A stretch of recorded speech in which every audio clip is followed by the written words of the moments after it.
Discuss करेंगे allotropy के बारे में। क्या है एलोट्रॉपी? तो एलोट्रॉपी क्या होती है? Allotropy is the ability of elements to be existed in different forms. यानी कोई एलिमेंट है, अलग अलग फॉर्म्स में एग्जिस्ट कर रहा है, तो उस एलिमेंट की जो एबिलिटी कहलाएगी वो क्या कहलाएगी? एलोट्रॉपी कहलाएगी। ठीक है। सपोज जैसे कार्बन लिया, कार्बन जो है ये दो अलग अलग फॉर्म्स में एग्जिस्ट कर सकता है। कार्बन दो अलग अलग फॉर्म्स में, एक तो ग्रेफाइट की फॉर्म में एग्जिस्ट कर रहा है, दूसरा डायमंड।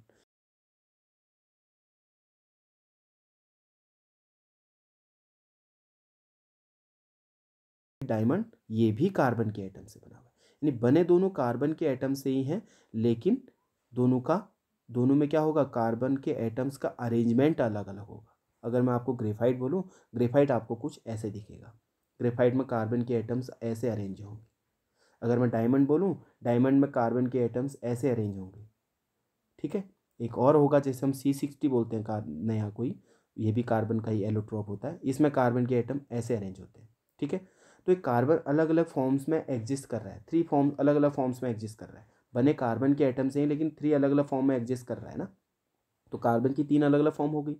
एक हो गया ग्रेफाइट, दूसरा डायमंड, तीसरा C60। तो एक कार्बन की 3 अलग अलग क्या कहलाएंगे मेरे?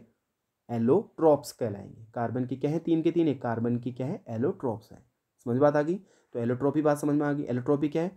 कोई एलिमेंट अलग अलग एक ही फिजिकल स्टेट में, ध्यान रखें फिजिकल स्टेट सॉलिड और सॉलिड ही होनी चाहिए, है ना। तो कोई एलिमेंट अलग अलग फॉर्म्स में एग्जिस्ट कर रहा है, तो उस एलिमेंट की जो एबिलिटी कहलाएगी एलोट्रॉपी कहलाएगी। और जो इस प्रकार से जो अलग अलग ये आपके दो सब्सटेंस में मिल जाएंगे, इनको हम बोलेंगे एलोट्रॉप्स। तो ग्रेफाइट क्या है? कार्बन का एक एलोट्रॉप है। डायमंड भी कार्बन का एक एलोट्रॉप है। बात समझ में आ गई? तो एलोट्रॉप्स क्या होते हैं? एलोट्रॉप्स क्या होते हैं? बने एक ही एलिमेंट के एटम से बने होते हैं। एक ही ग्रेफाइट और डायमंड दोनों क्या हैं? एक ही एलिमेंट के एटम से बने। किसके? कार्बन के।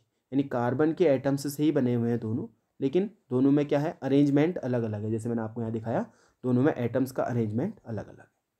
तो इनको क्या कहेंगे हम? एलोट्रॉप्स बोलेंगे। क्या बोलेंगे? Allotropes of carbon. ये कार्बन के 2 एलोट्रॉप होंगे। बात समझ में आ गई? तो कार्बन के 2 एलोट्रॉप, ग्रेफाइट एंड डायमंड। ठीक है। तो चलिए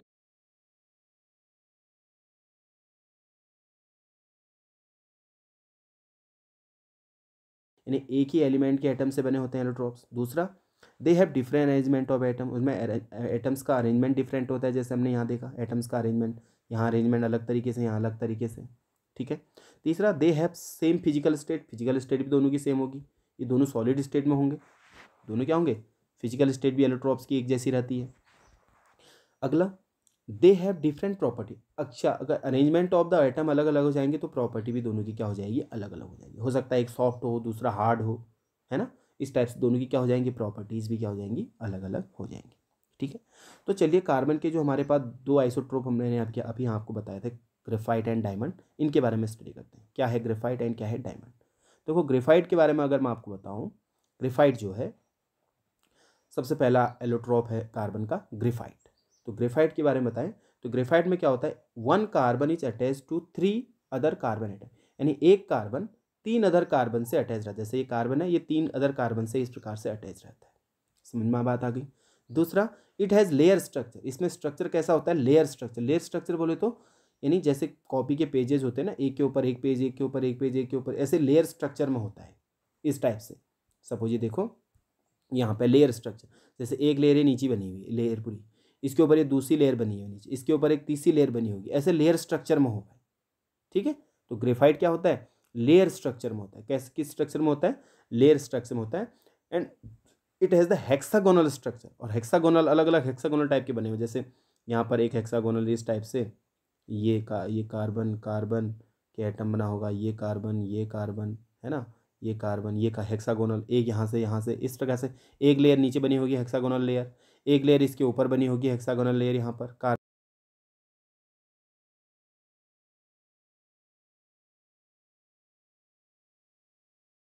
का स्ट्रक्चर कैसा होता है? हेक्सागोनल स्ट्रक्चर होता है, जैसा आप यहाँ देख सकते हैं।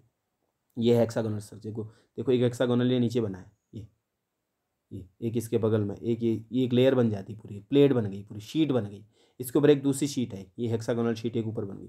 तो इस प्रकार से पूरी लेयर स्ट्रक्चर बनता है और हेक्सागोनल स्ट्रक्चर होता है, और लेयर के ऊपर लेयर ऐसी बनती जाती हैं। तो जैसे आपने देखा होगा पेंसिल होती है, पेंसिल से आप लिखते हैं ना, पेंसिल भी आपकी ग्रेफाइट की बनी होती है, ठीक है ना। तो ग्रेफाइट में लिखते हैं, तो जैसे आपने पेंसिल से यहाँ लिख दिया तो एक लेयर यहाँ आपकी नोटबुक में उतर गई, मतलब से एक लेयर निकल गई, दूसरी लेयर आपकी पेंसिल में ही रही।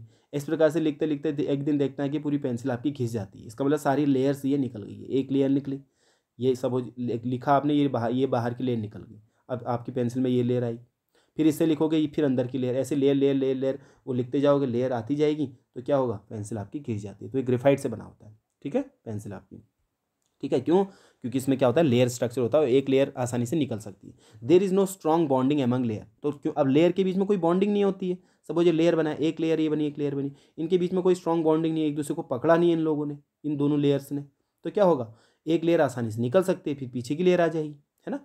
सो there is no strong bonding among the layer, layer के बीच में कोई यहाँ पर बॉन्डिंग नहीं होती है, इसी प्रकार से एक लेयर निकल जाती है आसानी से, ठीक है। There is no strong bonding among the layers. अगला, इट हैज़ 2D स्ट्रक्चर, इसका स्ट्रक्चर कैसा होता है, 2D। देखो लेयर स्ट्रक्चर, तो लेयर में हाइट तो होती नहीं है उसकी, है ना, तो थिकनेस तो होगी नहीं उसकी, तो 2D स्ट्रक्चर होगा, ठीक है।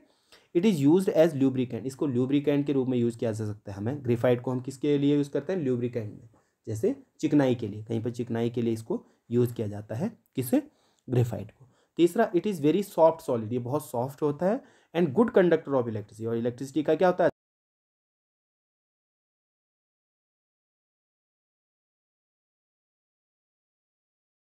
3 कार्बन तो अटैच है, लेकिन एक इलेक्ट्रॉन बच गया आपका जो अटैच होना था, इसके ये, तो ये फ्री इलेक्ट्रॉन कहलाएगा आपका। कौन सा इलेक्ट्रॉन हो जाएगा ये आपका, ये इलेक्ट्रॉन क्या होगा, फ्री इलेक्ट्रॉन होगा, और यही इलेक्ट्रॉन क्या करेगा, चार्ज को ले जाएगा, चार्ज को ले जाएगा, तो इसी इलेक्ट्रॉन के कारण इसमें इलेक्ट्रिसिटी फ्लो हो जाएगी। सो आप कह सकते हैं कि graphite is a good conductor of electricity.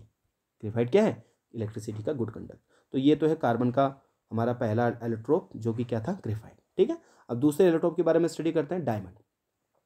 तो डायमंड में क्या होता है, 1 carbon is attach to 4 carbon atom, यानी एक कार्बन 4 अलग अलग कार्बन से अटैच रहता है। सपोज ये देखो, ये कार्बन है, सपोज ये कार्बन है, ये 4 कार्बन से अटैच होता है, 1 2 3 4, 4 कार्बन से अटैच होता है ना, ये सी सी सी सी। फिर क्या होगा, फिर ये कार्बन फिर 4 कार्बन से अटैच रहेगा, ये सी सी सी सी, एक से वो एक यहाँ सामने, एक पीछे साइड, एक आगे साइड, इस साइड, ठीक है ना। फिर यहाँ भी ये कार्बन भी अलग अलग 4 कार्बन से अटैच रहेगा, ये सब सारे सारे अलग अलग कार्बन, ये 4 कार्बन, सो इस प्रकार से एक जाल सा बुनते जाते हैं। तो इस स्ट्रक्चर को हम नेटवर्क स्ट्रक्चर बोलते हैं। क्या बोलते हैं, नेटवर्क स्ट्रक्चर। जैसे हमने ग्रेफाइट में क्या था, ग्रेफाइट का स्ट्रक्चर हेक्सागोनल स्ट्रक्चर था, इसका स्ट्रक्चर कैसा होता है, नेटवर्क स्ट्रक्चर होता है, ठीक है। एक कार्बन 4 अलग अलग कार्बन से जुड़ा रहता है, तो it has a network structure, network बन जाएगा पूरा, और 3D स्ट्रक्चर बनेगा। देखो पीछे भी दिख रहा है इसमें, तो ये 3D स्ट्रक्चर बनेगा।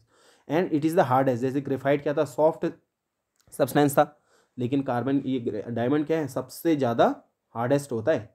It is the hardest known substance, सबसे ज़्यादा हार्डेस्ट सब्सटेंस होता है ग्रेफाइट, ठीक है। अच्छा, अगला क्या है, बैड कंडक्टर ऑफ इलेक्ट्रिसिटी। अब इलेक्ट्रिसिटी का बहुत बैड कंडक्टर है, क्यों है, देखो यहाँ पर कार्बन की 4 वैलेंसी है, तो चार की 4 वैलेंसी में कार्बन कार्बन कार्बन अटैच है, कोई फ्री इलेक्ट्रॉन नहीं है इसके पास। अब तो फ्री इलेक्ट्रॉन नहीं होगा तो चार्ज कैरी नहीं कर,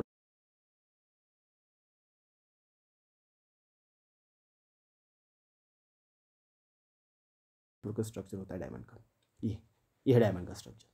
ये एक कार्बन 4 अलग अलग कार्बन जुड़ा है, ये कार्बन फिर 4 अलग अलग कार्बन से जुड़ा रहेगा, इस प्रकार से, है ना। तो एक पूरा एक नेटवर्क स्ट्रक्चर बनाता है कार्बन। समझ बात आ गई, वेरी गुड।